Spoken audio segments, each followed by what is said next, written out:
Hello, once again, this is Antonio, and I'm coming at you with another exciting video. All right, so in this video, we're going to speak about different times where corporations were in a pinch and when Black Americans swooped in and saved the day. Now, I'm not trying to act like Black Americans are superheroes because in some cases we are, but in some cases we don't have to be, right? But even through all of some of the atrocities that happen against the Black Americans, sometimes our name reigns supreme. All right, so we're gonna speak about some of the prominent. You see the thumbnail times where things happen, right? Where for example, when Michael Jackson went and he had to conquer a goal that was denied to him, the number one album in the country, and he couldn't even get his album played on a certain network. And guess what happened? That network was bleeding dry. It was bleeding dry. And when it was bleeding dry, they had no choice but to swoop in and bend to the wishes of what was, what asked for. It was another time when um Marvel was bleeding dry. They was about to go out of business. They were already leasing a certain amount of they were already bleeding like $50 million. $50 million, right? 50 million, not 2 million, $50 million. And they was about to go belly up. And who saved the day? Old Mikey Mike. So, without further ado, let's go ahead and dive into this video. I'm gonna share my screen. We're gonna be here a while. We're gonna cook. We're going to cook. So, the first person on the list that we're gonna discuss is when in the 90s, before the MCU. Now, so many people loving Marvel and they loving the MCU, but what some people don't realize, at one point DC was at top. Yeah, DC are making trash films currently, but at one point DC was actually the top build at the time, and Marvel were making trash films. See, a lot of people don't remember that, and sometimes it's not for you to remember that, but that's what happened. They were making trash films and people weren't interested in those trash films. Now, let's go ahead and dive into and see what actually happened, right? So, return to the 90s to remind yourself what a good Marvel movie looks like. So, this article came out in August 21st, 2023. In the late 90s, a leather duster and shades sporting action heroes proved superhero movies could still work, bolstered by impressively choreographed action sequences, a horror themed tone, and a distinct urban gringe. This anti-hero and his vampire hunting exploits prove that the perfect antidote to the increasingly inane comic book adaptations that abandoned by the mid 90s. Now 25 years, we're now going on 26 years at the arrival on the scene, this mysterious figure might offer some insight into how superhero movies can find their way again. All right, so this is what actually happened. In the summer of 1998, a year after Batman and Robin almost murdered the comic book movie genre, basically, Blade presented an unapologetically dark tone and brutal protagonist played with effortless cool by Wesley Snipes. Often cited as an overlooked comic gem, Blade was Marvel's first modest theoretical hit, coming before the X-Men movies and Sam Raimi's Spider-Man trilogy, and making a worldwide total of 131 million. Now, what you got to understand, I know that you see the billion-dollar price tags on a lot of these movies, and you might be like, well, Blade really didn't do nothing. But actually, Marvel was actually going through a bankruptcy at this time. And this movie, even though it grossed 131 million, they only made $25,000 from this movie. Why? Because Marvel was not even making their own movies. They were allowing others to make their movies. But it was Wesley Snipes who gets no love, no appreciation a lot of times in the MCU because he did not participate in the MCU. But these folks who got these big old price tags and big old checks would never happen unless Wesley Snipes didn't step in and save that that company. All right. Now, this is where things get interesting. That might not seem like much compared to the billion-dollar superhero blockbusters of today, but at the time, Marvel was coming off a bankruptcy filing, while its biggest cinematic effort had been the 1980s 86's Howard the Duck. The company followed that massive bomb with a series of poetry offerings in the form of The Punisher in 1998. I mean 1989, the direct to video Captain America 1990, and the still unreleased Fantastic Four 1994. So let's see what the Punisher 1984 gross. Let me look that up. Let's see what it actually grows.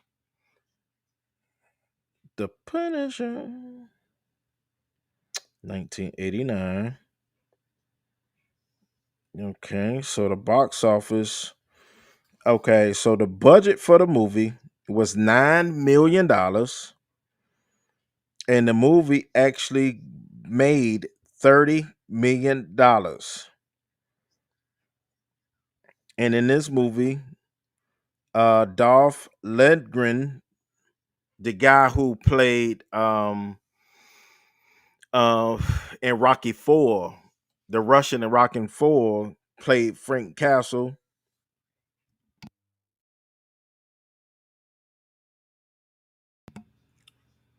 Lucifer Gossip Jr. You had Kim Maori. This a not a great cast. Not a great cast at all.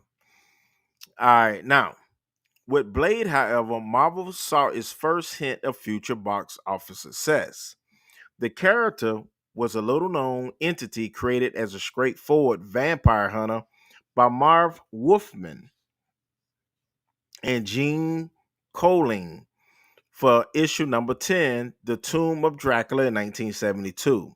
The movie adaptation, written by David S. Goyer of Batman Begins fame, reinvented Blade as the Daywalker, a half human, half vampire hybrid in, in, in, imbued with the strength of the latter, but the former's ability to withstand daylight. The film allows Blade on his quest to take down Enterprise and Vamp Deacon Frost, which was Stephen Dorff, before he resurrected the blood god Lamagra and turned the global population into a giant blood-sucking mass. It was directed by Stephen Norton, The League of Extraordinary Gentlemen. Blade remains a sleek R-rated action film set in a world that with fantastical feels and viscerally real. The opening vampire blood rave fight is a classic sequence feature, one of the coolest character introductions in film history as the Colonel. Well, you get the picture. You get the legits. Blade was the man. Wesley Snipes choreographed every scene from this movie. His fighting scenes was choreographed from him. So he didn't need to hire off somebody else because he did it himself. All right. So when Blade debuted, Kevin Feegs, maybe I'm saying it right, most recent credit as production assistant on You Got Mail, he would, of course, go on to oversee the rise of Marvel's now omnipresent cinematic universe.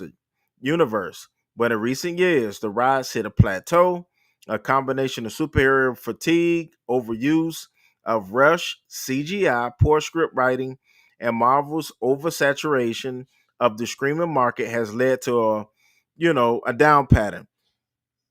But you clearly see that it was but Blade who actually got them going. All right. So now let's talk about how Bill Cosby, it was Bill Cosby who helped save NBC. Now, what actually happened in this case, Bill Cosby with the Cosby Show, he went to he went to ABC and he tried to pitch his now the Cosby Show. And what did they say? No, we're not interested. We're not interested in any black shows. That's what happened. We are not interested in any black shows. So, Bill Cosby took his talents to a network that was last. So let's read something similar here. Judge use on our performance during the next 60 to 90 days. Fred Silverman, president of NBC, said at the beginning of the last month, we see the season starting in January when we'll have our own shows on. All right. How are Silverman's new shows faring? Halfway into the deadline, he imposed on himself, and in the midst of the February audience popularity ratings sweeps period, not very well. By most measures, last week, NBC TV finished third in the primetime ratings, its second consecutive third place finish during the sweeps, and 2 points below its performance for the same sweeps period last year. ABC, which has been struggling, finished first. By the success of East of Eden, a series based on John Steinbeck's novel. CBS was second, led by Harper Valley. All right. I just want to show you how things were on the network in 1981. Of course, the Cosby Show aired, I believe, in 84. All right, so ABC led with a 20.8 rating and a 31.8 share, meaning that 31.8% of the viewers watching television turned to ABC. CBS had a 19.1 and a 29.5 share, and NBC had a 16.9 and a 26 share. Right? So you clearly see at one point NBC was losing a lot of money. Right? I want to display this that how they were losing a lot of money. In the week since New Year's Day, NBC, with the help of the Super Bowl, is 1/10 point behind ABC for the second place. However, the network's problem continues as a failure to develop successful new programs. Among the new programs introduced this year, only one, Harper Valley, presents even a modest hit. Nearly all the rest, including Walking Tall, Flamingo Road, Nero Wolf, and Hill Street Blues, are drawing ratings in the low 20s, far from the 30 share generally considered the minimum for survival. In addition, the much touted Gangster Chronicles got off to a mediocre start Thursday, finishing third in its period with a 17 rating and a 33 share. Charlie's Angels runs 59th. ABC enjoyed good ratings performances last week for several of its veteran series, including Three's Company, Happy Days, and Heart to Heart. All finished the top 15 shows. So did ABC's Too Close for Comfort, a comedy entry that, along with CBS's Magnum PI, presents the most successful of the new shows. All right, now, this is a far cry when the Cosby Show leads the way, but TV still stumbles in depicting blacks. Okay, so the enormous success of the Cosby Show has started with ironies. When Bill Cosby first submitted his idea for the series several years ago, the networks were convinced, courtesy of their ratings research departments, that not only was the situation in comedy form dead in general, but that the mass public would be unreceptive to any new series about blacks in particular. Now, you see how they felt about us and while making this show, right? 1986, they felt that any series about blacks. Now, they always say that people want to be depicted by people that represents them, but they're telling us that this is what that we don't need no representation, right? And that's why ABC rejected. Well, I don't want to get too far ahead. That not only was the situation comedy dead, did you read that? So the rejected by ABC, the Cosby Show was eventually accepted by NBC, then still lasts in ratings and willing occasionally to buck conventional programming wisdom. The rest is kind of television history that sends competitors scurrying for imitations. You see that? How the Cosby Show saved NBC. NBC went from last to first with the help of the Cosby Show and the 227. 227 was another one, but I don't want to jump the gun. Let's keep going. Indeed, several new series starring black actors, mostly in sitcoms, have been rushed onto television schedules during the past year, and not surprisingly, nearly all have proved disappointing with both critics and audiences. But the bulk of them are trapped in demographic gyrations that manage to distort the everyday lives of both whites and blacks in the country. On ABC, the Red Fox show, which was terrible, is don't get it confused with the Sanford and Son, brought back the comedian as the aging adopted father of a teenage white girl. And he's the mayor already on hiatus and had the personable Kevin Hooks trapped in the started sitcom silliness as the 25-year-old who runs for all office in a predominantly white hometown and needed to say wins.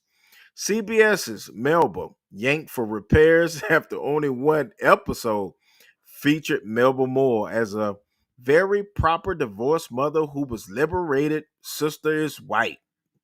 Terrible shows. Terrible. The only promising new entries are shows in which perhaps significantly the stars following Bill Cosby's example have had major input in shaping the series. Marla Gibbs has gone from being the maid on the Jeffersons to having her own family and Brownstone in 227. The show started a stage play started Miss Gibbs as she pushed for the series. For the most part, it is a standard sitcom, but it does touch on such very real issues as the homeless and unemployment among black teenagers seen as NBC at 9:30 on Saturday nights immediately following the hit, The Golden Girls. It is an advantage of a strong lead in and could survive. Now stop right there. Now Golden Girls is my show. I done seen every episode. So I love the Golden Girls. But the point that I'm saying is, in all, when you look at how NBC was saved with the success of the Cosby Show, and they saw the formula that Bill Cosby put together, now you got Marla Gibbs, an experienced actress in her own right, who put together a very successful ensemble. And then you put in, she's following the Golden Girls. Oh my goodness.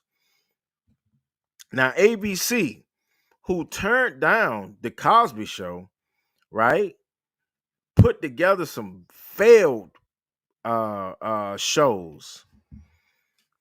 On the other hand, ABC longest Saturday night entry, the short-lived Fortune Dane, had to compete directly with both of those shows. Carl Weathers, who just passed away, starred in this action adventure as a muscle laden strong shooter for a white woman mayor. This series premise had the title character wandering into interracial areas once considered highly sensitive. The show was attempting nothing less than to give television its first solo black hunk star, and why not? Carefully overseeing his own projective image, Mr. Weathers was the supervising producer and one of the executive producers. Unfortunately, the hour-long script decidedly lacked the star's personal flair. The show was dropped last week. All right, so now let's read briefly why the Cosby Show gained success. All right, 25 years ago, NBC took a risk. The network launched a half-hour situation comedy about a prosperous, well-educated family whose children actually listen to their parents without a lot of wisecracks. And oh, by the way, the family also happened to be black. Young people today may have a hard time imagining it, but that was a big deal at the time. Hell, it's a big deal at this time also. All right. ABC turned down the show down, but NBC, which was lagging in the ratings, was a bit more desperate. They won. The NBC show lasted 8 years, five of them as the number one sitcom in the Nielsen ratings. Even when the show left, they still were up in the ratings. Don't get it twisted, baby. Changing Times gave the show's anniversary special significance as we ponder how much the show helped change our lives. The program is often credited with enriching the image of the black family in the eyes of the world. I think it also deserves credit for reaffirming the value of traditional American family unit, regardless of a race of ethnicity, although with a moral equal partner role for the wife than used for the typical case in the 1950s sitcom. Now, we're not going to sit here and read all of this, but you can see how Bill Cosby and his visionary paralysis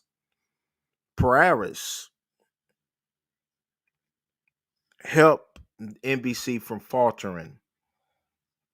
Heathcliff Huxtable was a doctor. Claire Huxtable was a lawyer. I do not recall seeing her in an apron, although it is not hard to imagine Cliff wearing one. It only to offer a visible argument for partnership in a successful marriage. Before Bill Cosby brought us the Huxtable family, networks had little interest in reviving the two perfectly idolized, strong dad, omniscient mom, obedient kids format of Father Knows Best or Leave It to Beaver. All right. Um, but repackaging in those old school middle class family setups with a middle class black family sent a reassuring social message that subtly grabbed viewers' hearts. The American dream was not for whites only. All right, so I definitely wanted to showcase that. So let's go to the next one. All right, prior to 1983, it was at the time it was a little known network by the name of MTV. Now, what makes this significant is because MTV never, and I repeat, never showcase black videos. They discriminated against black artists, period. It wasn't until Michael Jackson released Thriller in 1983 that they were forced to either show this video or go out of business. And you don't believe me? Let's go. Let's go. Industry has found a marriage with television. The results are videos, top musical hits put to pictures. Another result is MTV, Music Television, a nationwide cable channel. Tonight, Sam Ford has a report on what it's all about and what it means to the record industry. Want some milk and cookies? No, we want our MTV. Like it or not, this seems to be what American music is coming to. The 60s and 70s had top 40 radio. The 80s have MTV. Leave it to MTV. Anytime, all day, all night. Music Television, the Warner Amex cable channel that plays video clips in which the singers often become actors in rock operettas, mouthing the lyrics to their records. I can't get to sleep. I think about the implications. These clips are called videos, and they have launched groups with names like Men at Work, The Stray Cats, and Duran Duran. Previously unknown, but now selling millions of records because of exposure on MTV. An ailing record industry sees the nationwide channel that reaches 13 million households as the best vehicle for promoting records in decades. I think that this is the first thing that's ever come along that has really given the industry a new boost, and is probably directly responsible for its revitalization in the last couple of years here. Increasingly, record stores are installing television sets to play MTV or their own videos to promote sales. Albums are starting to come out with As Seen on MTV on the label. When we put on like a hot MTV video, it's when we put it on in the store, then they say, oh yeah, MTV, let's get this. MTV's target audience is teenagers. You want to watch TV instead of watching like a show, you watch on TV. I usually turn it on just to the videos. Nothing else on, yeah. And research has shown that in cities only partly wired for cable, certain recordings played on MTV sold extremely well in the wired part of town, not so well in the other part. MTV, music, television, video music, 24 hours a day, and it's stereo. Since MTV sound can be routed through a home stereo set, it has threatened FM rock stations, forcing them to open their playlists to new groups. I want my MTV. We are owned and operated by ABC, and there are very strict policies that we have to follow to add records. We have now included MTV as one of the ways in which we can add a record. There are some FM stations that really don't consider MTV a threat. I think they have their heads in the sand.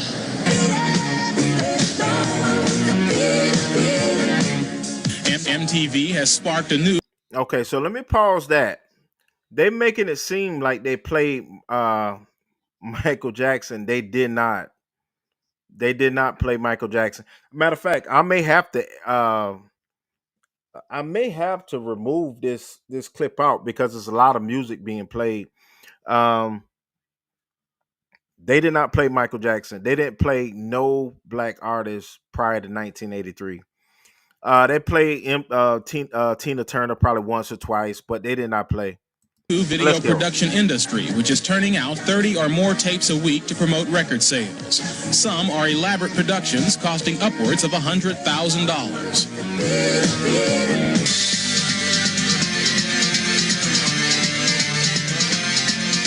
Others are less costly and depend on particular scenes or storylines to make them memorable. They've opened up a market for filmmakers, you know, aside from television commercials and feature films. There's a, creative filmmaking. There aren't a lot of people forcing guidelines on you. You know, you can use your imagination.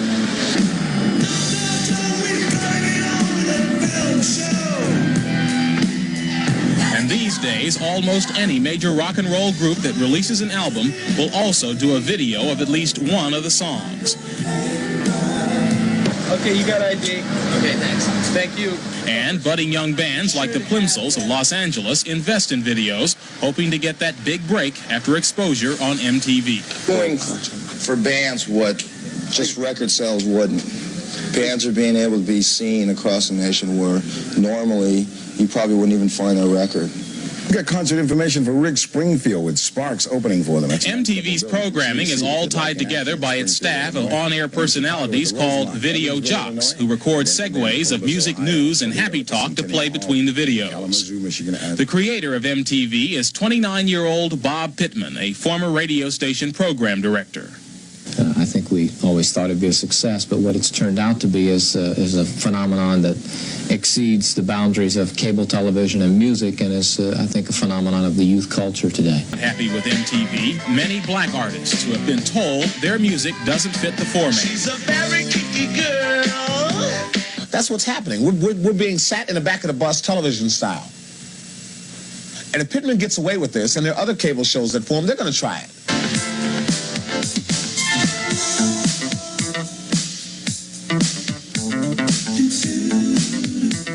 Blacks and MTV is the subject of our next report. Sam Ford, CBS News, New York. Black musicians are complaining that they are being left out of the video market, specifically the music, television, cable operation. Sam Ford looks into that in this final report of his two-part series.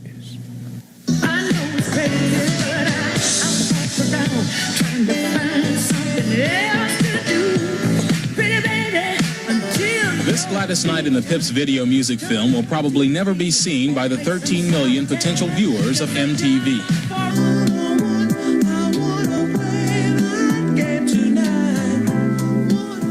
While this soulful-sounding video by Hall & Oates is frequently played on the channel. Divides rock and roll music into two basic categories, white rock and black rhythm and blues. We are looking for a certain sound and a certain point of view. Bob Pittman is the 29-year-old whiz kid who created MTV after a successful career as a radio station program director. He sees little difference between radio and cable.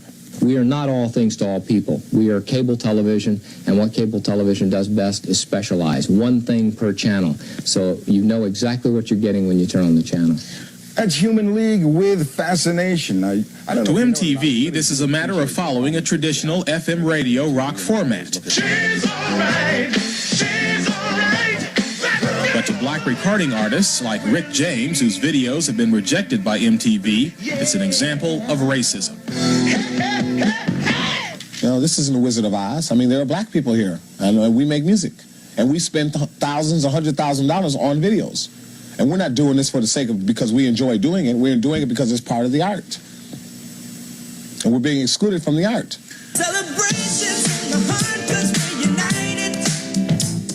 But black-owned companies such as Solar, with its top artists Shalimar and the Whispers, are frustrated because there is no regular outlet for their videos. MTV has been so important now because they have the only ball game in town. And it has been found that once your video is played on MTV, there's great exposure, and automatically people start going out and buying the records. They have great influence with the record buying public.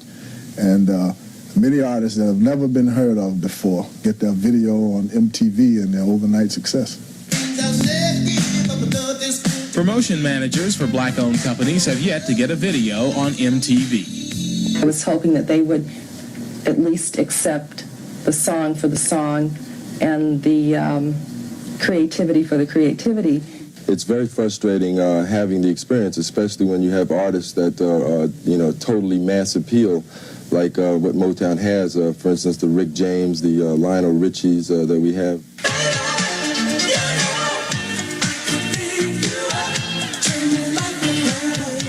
And industry giants like CBS Records are less willing to invest money in videos for many of their black artists than for their white artists. How much bang do you get for your buck?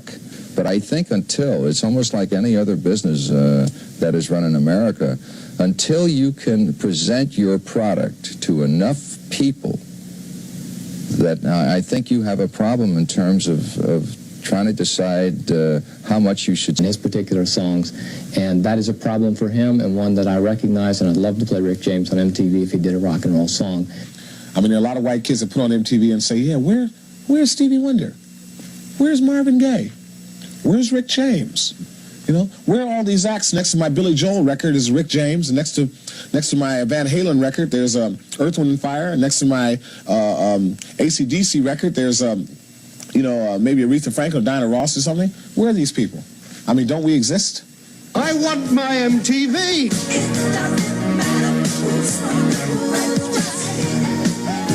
And the feud rages on. In the past few months, MTV has increased the number of black videos it programs to include Michael Jackson and Prince, whom Pittman insists have changed their styles from rhythm and blues to rock and roll. Night Tracks. 6 solid hours of the hottest rock, pop, rhythm, and blues. Producers of new video programs on NBC and Ted Turner's WTBS have announced up front they will program both black and white rock and roll. Sam Ford, CBS News, New York.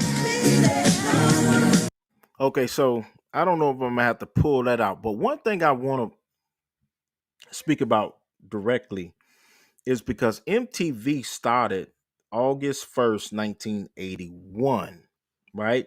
And there's a reason why I'm saying that. BET, let's go to BET. BET, in November 1980, BET added 2-hour shows, right? The Bobby Jones Gospel Show, but they didn't start doing videos, for example, Video Soul, until June 26, 1983. So BET became very, very necessary before it became a gross network for a long, long period of time. It was created directly to go up against MTV because they would not play black music. Now, the reason why Michael Jackson was able to get on is because when he did the halftime show in 1983, now we're speaking about 1983 specifically because this is when Thriller came, the album Thriller came out, right? Now, at that segment, they talking about Usher beat out Michael Jackson. Think about it. Michael Jackson had 133.4 million views straight television. It was no cable. It was no Twitter. It was no Facebook, no YouTube. You couldn't play it back. It was only television. So I love Usher to death, but he never would beat Michael Jackson in straight up numbers. No, indeed. So let's talk about what actually happened, how Michael Jackson actually saved how he saved MTV, right? Michael Jackson video director recalls smashing TV's color burial with Billie Jean. I thought when people see this, the world is going to change. MTV became MJTV after it premiered Jackson's groundbreaking Steve Barron directed video, but the network almost didn't air it at all. All right, let's talk about it. On March 10th, 1983, Michael Jackson's Billie Jean video premiered on a then fledgling cable net channel called MTV, and it changed the network to not only mention the music video medium, but pop music in general. But MTV, whose playlist at the time consisted almost entirely of white rock artists, almost didn't play the video at all, with executives at the network initially saying it's not MTV's music, meaning it's not white music, right? And what's so ironic is Hall and Oates didn't have a mainstream into a white audience. Hall and Oates were played on black radio stations first, but that still didn't stop them from putting them on MTV, right? So that's the crossover appeal that blacks at the time didn't have. All right, 40 years later, the video's director and author of the memoir Eggs and Chips and Billie Jean, Steve Barron, recalls how shocked he was when he heard that news. I presume MTV would play what was really a great pop song, and so I was really surprised when I heard it might not go on MTV after we finished it. I was confused as to why, because the video felt different. It felt extraordinary. But when I was making it, like beyond anything else that was out there, beyond anything I ever seen in terms of movement, style, or instinct, Barron tells Yahoo Entertainment, I thought it was going to be enormous. That everyone would have the reaction that we were having, and that all we had to do was show them. I thought it would definitely be seen everywhere. I just felt this absolutely wasn't right. Barron continues. What do they mean? It isn't their audience. Obviously, I was filled with suspicion about the real motives behind the non acceptance of the video. Thankfully, after CBS Records president Walter Yetnikoff threatened to pull his label's artists from MTV if Billie Jean wasn't put in rotation, MTV relented. The rest is history. Jackson wasn't the first act played on MTV. Artists deemed to have rock crossover appeal, like interracial SKA group The Specials. The 58th artist played on the network on day one. Tina Turner, Musical Youth, Prince, and Eddie Grant did receive some airplay, but as Rob Tannenbaum, co-author of I Want My MTV, the uncensored story of the music video revolution, told The Root in 2013, MTV's playlist was 99% white until Michael Jackson forced his way on the air by making the best music videos anyone has ever seen.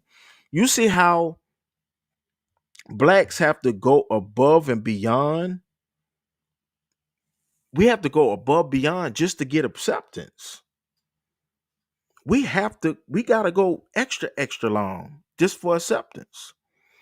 With Billie Jean, Jackson became the first artist added to MTV's heavy rotation, and that didn't even happen until the final week of March 1983, well after the single had reached number one on the Billboard Hot 100.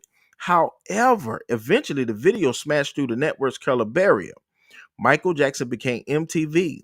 He was MTV, Barron says. Barron was already a veteran director by 1983. His first caught Jackson's attention by his glossy clip for the Human League's second British invasion launching Don't You Want Me from 1981, which had a cinematic quality due to being shot in 35 millimeter film. I think Michael was obviously very sharp and recognized the difference in the film quality, says Barron. All right. So we gonna hold that there. We don't want to go into that because that's going into history. I want to come over here. We're gonna scroll down just a little bit because I want to point something out. I know they got to get their ass out there, but I want to point something out really, really fast. All right, let's go here. All right, now this is what I want to talk about. It's important to note that MTV's embrace of Billie Jean wasn't just a cultural breakthrough. The music channel might not exist today had it not changed its tune on black music.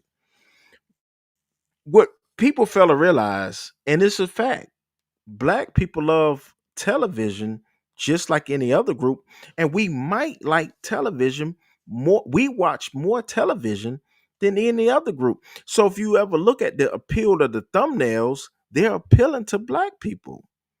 Come on now. All right.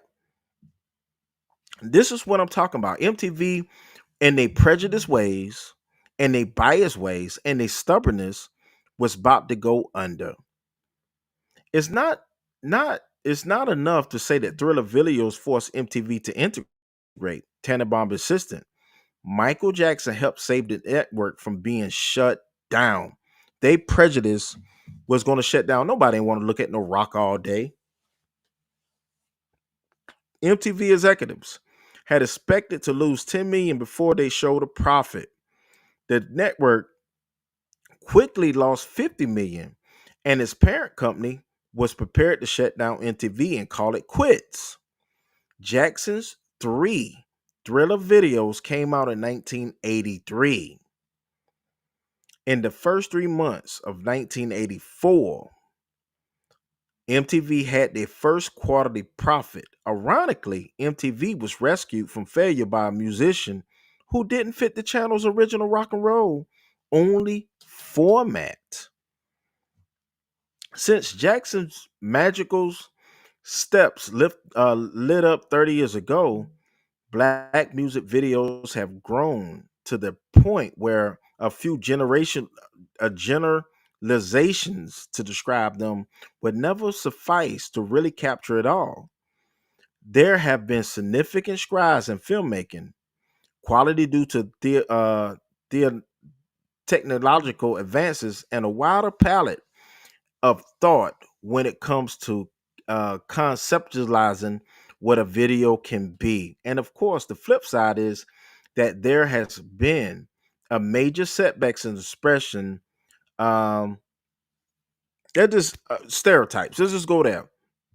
Michael Jackson saved them from going under.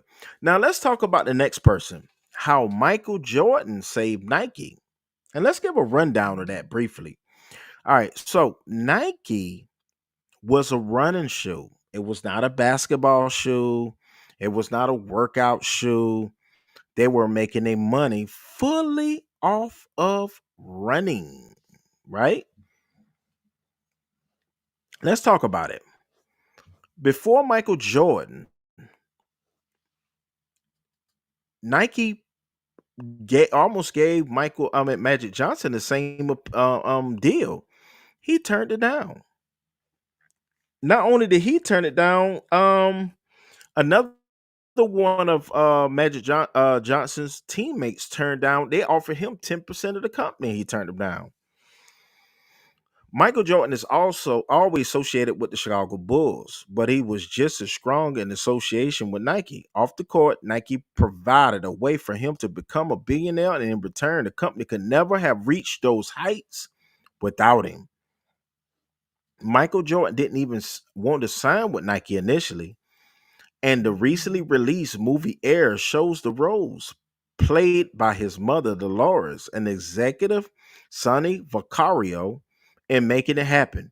Vaccaro has spoken a lot about Jordan and Nike in interviews since. In the latest one, he made a big claim. Michael Jordan saved the company that now is the biggest it can be, Vaccaro said. Now, that's not me saying it. That's Vaccaro saying how Michael Jordan saved Nike. There would not be a Nike without Michael Jordan. Nike is big in the industry, in the world, and there's no question about this superiority of Nike today. Michael Jordan did that. No Michael Jordan, I don't know if there's a Nike today. They would have been another Reebok or another Puma. All right, let's see if we can play this and hopefully it's fair use. If not, I have to take it out. Michael Jordan saved a company that now is as big as it can be. Nike is as big in the industry in the world. There's no question about the superiority of what Nike. Michael Jordan did that. No Michael Jordan, first of all, forget me being fired. I don't know if there's a Nike today. And however people want to argue, you can argue for all that. They would have been another Reebok or another Puma or not saying that they're bad. Of course, I understand. They wouldn't be the Nike that they are today. Okay, so let's pause that. Nike didn't make the GOAT. The GOAT made Nike. Let's be clear on that. Let's be clear. All right. Since the year his relationship with Nike began, Michael Jordan proved just how special and different he was from any other player or personality. The estimates for how his shoes would sell look laughable compared to the actual sale numbers. And this popularity only grew from there. It certainly isn't an exaggeration to say that Nike became what it did thanks to Jordan. So let's talk about some pros and cons in this. At one point, remember shoes had to be all one color, all white. They couldn't have these different colors that Nike have today, right? So one thing that Vicario did, and I think Phil Knight did, well, it's Vicario who pushed Phil Knight into it. When they created the Nike Air, right? The NBA wanted to punish Jordan for having that black and red in the shoes because remember, they didn't want all those colors in the shoes. Nike said we will pay the fine each time he put on the shoes. Also, the contract, let's see if we can go here. Michael Jordan first contract. Let's see. Jordan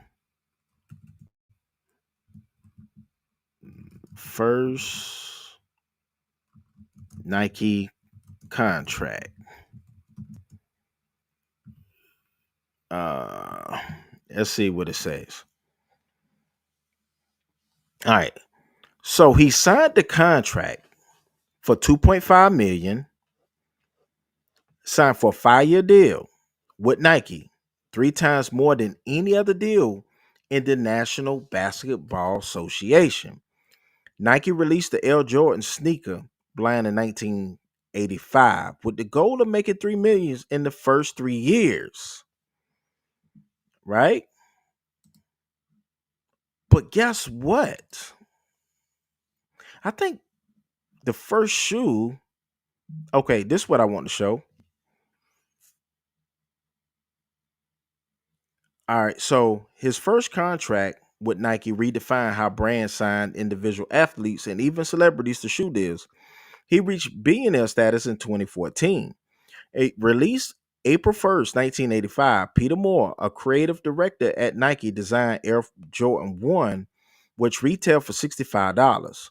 The Jordan brand had made Nike more than $100 million by the end of the year. Thus, more brands shifted their marketing focus to individual athletes, not teams. Now, this is what I was talking about. The deal was for 2.5 million, right?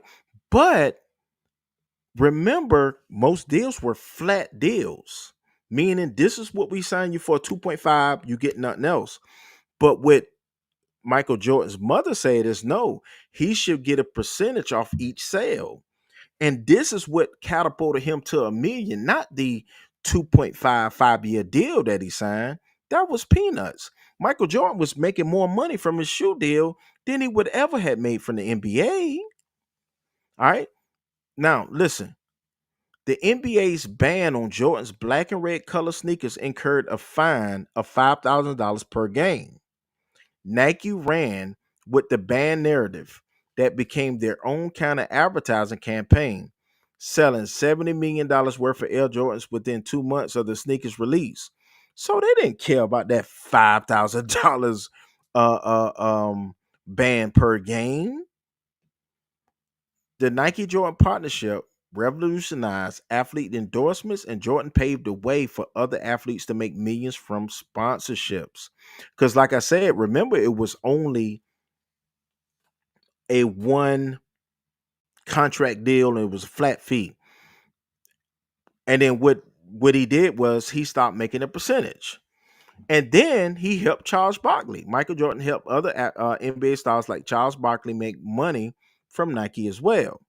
The success story of Michael Jordan and Nike cannot be understated. What the two achieved together was nothing short of historic. And while it made Nike a global brand and Michael Jordan a billionaire with his brand, Jordan also ensured that stars around him from the era was able to make money off of it. Charles Barkley revealed that Nike advice from Jordan that helped him make nearly 30 million. He said, I was looking at your contract and you were making 3 million. Tell Nike you want 1 million and the rest in stock options. It is a good idea if they Nike will be great. I actually made probably 10 times the amount of money. Michael Jordan believed that the company will become massive, which is why he was able to offer that advice to Barkley. And he was a visionary because he was right on that front. Nike and Jordan might be the greatest partnership of its kind in history and of sports and business. So let's talk about how Magic Johnson and Bird, we're going to take some time with this, actually saved the NBA. Let's play this. Hopefully this is fair use. Hopefully. Magic Johnson and Larry Bird changed the NBA in the 80s. They were responsible for the rebirth of the Los Angeles Lakers and Boston Celtics rivalry and built their iconic stature that impacted the NBA significantly. Both Johnson and Bird took the game of basketball to new heights and helped develop the league at a time when its destiny was in question. Because Johnson and Bird endeared basketball fans worldwide, the NBA's income boomed under David Stern's leadership. The average player salary in 1980 was around $180,000, which escalated to $900,000 by the end of the decade. Thanks to Magic and Larry, people invested their time, money, and effort into watching more games. One of the NBA's legends that believed that the duo saved the NBA is the Hall of Fame point guard Isaiah Thomas. He recently explained how the duo saved the league, though he did note that the ratings only really took off when his Detroit Pistons showed up on the scene. I think Bird and Magic saved the league. So I'm going to pause that there. I'm going to actually play the full video. I'm not sure if the music is going to demonetize the video. So first I'm going to play Brian Wix Scott is your first. platform to perform on. I'm play Brian Scott first. A complete You see, portfolio what people solution. fail to realize is that the NBA actually... And those two guys, Magic Johnson, Larry Bird. I'm going to pause before he gets cooking. What people fail to realize is that the NBA, they used to pre-record their games. Prior to that 79 season, they used to pre-record their games. It wasn't until people want to see Jordan. I mean, they want to see Magic and they want to see Bird that the game started to showcase live games. But let's play. Saved the NBA, really saved the NBA from really going under, because at that particular point, it was only maybe 4 teams that were making money. Yeah. Out of at that time, I think they might have been 22 or 24 teams in the league. And these two guys came along and they just kind of saved the NBA. So, all these guys out here that's making all this money, they owe Magic and Larry Bird a lot of kudos. Yeah. So my dad grew up in the Northeast, and so he was a big Celtics fan. Yeah. And by extension, a big Larry Bird fan as well. And so, just always cheering for the Celtics and kind of bled the green, and you play with Magic for a lot of your career. You played against Larry quite a few times. I know that there's a lot of differences there, but what were some similarities between those two guys, just from playing with and playing against? Well, I think the similarities were their leadership skills. They both made guys better. They both made their teammates better. They both cared about nothing but winning. They didn't care about individual stats and MVP trophies and none of that stuff. They cared about winning. They both had incredible, basketball IQs. They both were unbelievable on the court as far as seeing the game and making passes that you just didn't see. Neither one could jump very high. Those are probably the similarities. They both were 6'9", but they were both the ultimate competitors. Yeah. Larry did a little bit more shit talking than Magic. Magic would talk only when you really got up into him and started messing with him. Then he would be like, oh, okay, But Larry was talk from the beginning of the game to the end of the game. He didn't care. But I think those similarities is the reason why those two guys were so competitive. Yeah. And, it started in college. Indiana State against Michigan State in the most viewed televised NCAA game in history. Watch these two guys go at it, and then that kind of carried over into the NBA. Okay, let's stop there. And now let's go to see what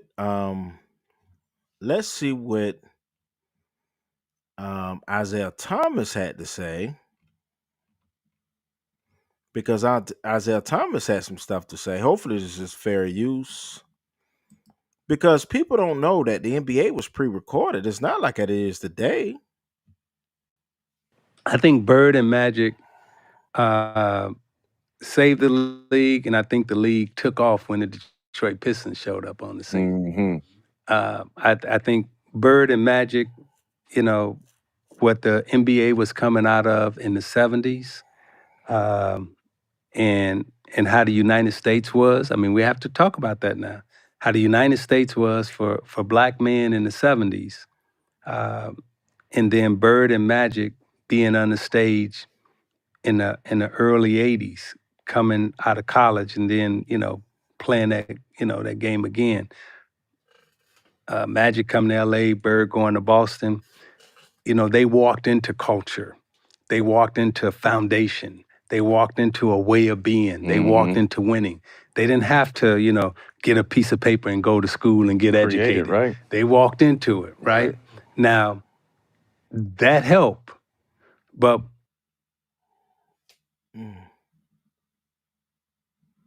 Okay. Well, let's get out of there. I don't know what happened right there. Okay. I don't know what happened right there. All right, let's talk about the next person. And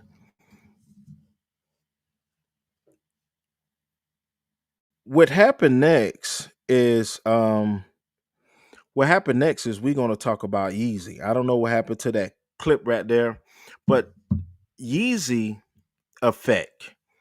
Before Nike, I mean, before, of course, before Yeezy went, Kanye West went to Adidas, he was with Nike. But what Nike didn't want to do was give him percentage. The same percentage that Jordan was offered, Nike didn't offer that percentage to Kanye West. I don't think he ever really wanted, Phil Knight probably never wanted to really deal with Kanye West on that level, because actually Phil Knight forewarned Adidas what type of polarizing figure Kanye West was. So what happened in this case, the self-fulfilling prophecy of Kanye West. Three years ago, when Kanye West proclaimed he'll be bigger than Walmart, in reference to ditching Nike in favor of Adidas, few would have given it anything more than the Kanye shrug. Fast forward to 2016, where the Adidas North American leg has pivoted and repositioned the brand to focus more on running, basketball, and originals, a change that was garnered huge to the success in the market. Mark Smith, Adidas North American president, stated in the Fortune Mag interview that Adidas had become the fastest growing sportswear brand in America. Granted, this may be a bit overzealous statement from an optimistic Smith, but let's humor him for a second and crack it into numbers. If you look back at 2012, the year before Kanye West's announcement, it was a big year that saw Adidas rake in already a pretty impressive 14.883 billion in sales with a 47% gross margin. But by the end of 2015, Adidas had hauled in a whopping 2 billion more in sales and gross 48%, a plus one. Just in case you aren't paying attention to that $2 billion in sales added revenue, right? So, announced in 2013, was officially released in 2015. The Yeezy collection, in the home of culture icon Kanye West, footwear and apparel designs, created a partnership with Adidas, spanning several Yeezy seasons. The ongoing collaboratives collection features West's popular Yeezy boots, sneakers, as well as several high-end clothing pieces. See, the reason why I'm speaking about Kanye West is because they were actually losing ground to Kanye West. I mean, to Kanye West. Adidas was losing a lot of ground to Nike. They still will probably always be behind Nike because you got one polarizing figure in Jordan, who we just spoke about. But Kanye West closed that gap to the closest it probably will ever be. Ever since their first release in 2015, the Yeezys has been shutting down servers, stirring up comparisons to Air Jordan, and sending hordes of people into hype beast craze stampedes. And in 2015 was not only the inaugural year of the Adidas model, the Yeezys, but it also was a year. It was also a year of some pretty impressive professional victories for Kanye West and the Yeezy line, including ending the year on a positive stride, with the Yeezys receiving the Shoe of the Year award from FNAA, not to mention solidifying itself as a major player in the sneaker game. You got people right now, look at these prices and what people was doing in the after sale market. This is not what Adidas sold them for, but this is what people were selling them for. And he was selling the shoes and making a lot of money. He were killing the game. And that's why I say Kanye West helped save Adidas, because Adidas never had that type of attention. And let's talk about the last person on the list. When Oprah Winfrey, when she came out and partnered with Discovery, whatever it was, her network was trash. I tried to watch that network and I couldn't. She was having reruns of a show and I didn't know what her niche or what her appeal was. Now, it wasn't until she aired the show Welcome to Sweetie Pies that I started looking at her network again. But Tyler Perry, it's the power Oprah that saved OWN, not me. Nah, it wasn't. It was not Oprah who saved that freaking network. Tyler Perry is refuting claims that he saved Oprah Winfrey's own network with his shows, all four of which are rating giants. Nobody was watching that trash Oprah was putting out at that time. And matter of fact, ever since Tyler Perry left, I haven't turned her on one time. Let's just be real. It was Tyler Perry. Even though they on this behind with this new movie on Netflix right now, people are on his honey on this one. All right, on an own hosted panel to promote season 4, The Haves and Have Nots, and Love That Neighbor, Perry said he wanted to set the narrative straight about his contributions to the network. He was specifically responding to a New York magazine titled "The Brand Keeping Oprah in Business." No, there wouldn't have been none of these other shows without Tyler Perry. There was going on there. She was bleeding money dry. I mean, Tyler Perry could be modest, he could say this stuff, but nobody was watching it. It was Tyler Perry effect that saved Oprah, that saved OWN. It was the power of OWN that saved No Network. No, it wasn't. Nobody was checking for Oprah Winfrey. She was playing reruns and it was trash. Right? It was the business sense of Oprah as a CEO to say, Tyler, come do this for my network. Yes, we have great ratings, but we're not saving the network. Oprah herself has set the network on the right path, and she is the one that is pushing. No, she wasn't. That network was trash. All right, so at the time, this Tyler Perry, he was 46, recalled how in his 20s he once watched an episode, The Oprah Winfrey Show, where she talked about the power of writing. At this point, I don't know what choretic means, so I go to the dictionary to find out. He joked, adding that he took Oprah's advice and began writing habitually. Soon afterwards, he had written his first play, I Know I've Been Changed. Now, we're not getting into that. This is already a pretty long video in itself.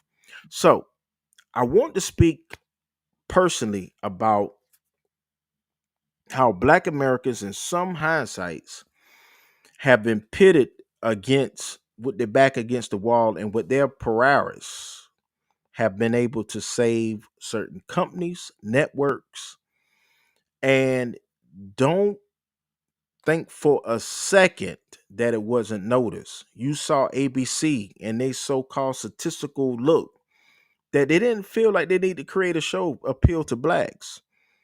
And then Bill Cosby said, well, hold my Kool-Aid. I'm gonna create a show not just to appeal to blacks, to the appeal to everyone. They could show how a successful family look. Not only did he do the Cosby Show, but he did the Different World. Both of them aired with high ratings, right? And we can go on and on. Um, let's talk about. I want to see one more thing before I end this.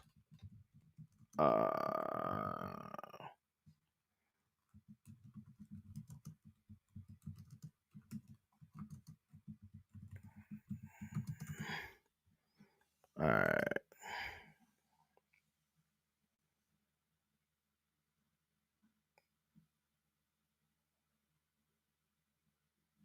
All right, let's look at this. This is the last thing I want to speak about. All right. Just the last thing I want to speak about. This is the last thing I want to speak about. And that is, let's come over here. Let me share my screen one more time. Wait a minute. All right, so at one point, black exploitation films helped save Hollywood as well. See, what happened was at one point, a lot of people wanted to move out of inner cities. I'm talking about whites, and they wanted to move into different areas that was being built. Now, and this happening when you build in these neighborhoods, they didn't have movie theaters at the time. It takes time to build them. So what Hollywood did was, and this is how the black exploitation films saved Hollywood. Because at the time, whites didn't have a means to watch movies. Remember, there was no VCRs, there was no DVDs, there were no YouTube, there were none of that stuff, right? The ticket sales was directly in movie theaters. But white people did not want to go to the movie theaters with black Americans. All right. Now, this is what I'm talking about. From the business perspective, has Hollywood realized black stories sell tickets in this untapped market? All right. So this is somebody Baker. Frankly, it seems that Hollywood has known that black stories sell tickets for a long time, but it has worked to suppress that truth. Hollywood invested in black exploitation fair to save the industry. So the black exploitation movies saved Hollywood because what happened at the time before this so-called gentrification, well, it's not so-called, it's happening. And I won't say so-called, that's disrespectful. Um, Before gentrification, white people, when they found that blacks during the segregation movement had an opportunity to move in their area because now they are having the money, right, to do this. They move into newly developed areas. The problem was, and I already said this one time, there were no movie theaters. You got to realize at this time it was no VCRs. It was none of this stuff. So you had to wait on the ticket sales, but there was no movie theaters until they built them. And then once Hollywood built these movie theaters, they had no need for black exploitation films. But let's keep going. Fair to say the industry just enough movie theaters were built in the suburbs so they no longer had to rely on inner city African American audience to buy more tickets. This is what happened. The O line has also been that international audience, a market in which studios could significantly recoup their profits were not interested in African American content, which is some BS because Black Americans is the culture. You could go to any part of the globe and you're gonna see somebody sagging their pants. You're gonna see somebody rapping like Tupac. You're gonna see whatever you want to see. And then remember, two of the biggest films at the time was what Superfly. You had Superfly, and you had Superfly. Then you had Shaft. Those type movies. Bigger and Blacker. You had so many movies that blacks love to see. All right, so now we're not interested in African American content. We have long seen that not to be true with the global appeal of hip hop, for instance. But now the studios in particular have been confronted with the music industry has long known, what the fashion industry had figured out, and what independent streaming outlets have made known, black stories and black styles are where it's at. So we're gonna stop it there, but I just want to just discuss that last part, how Black Americans and the black exploitation films and that industry saved the movie industry because that was going belly up because there were no movie theaters at that time. Nevertheless, this is Antonio with Team Tiggio.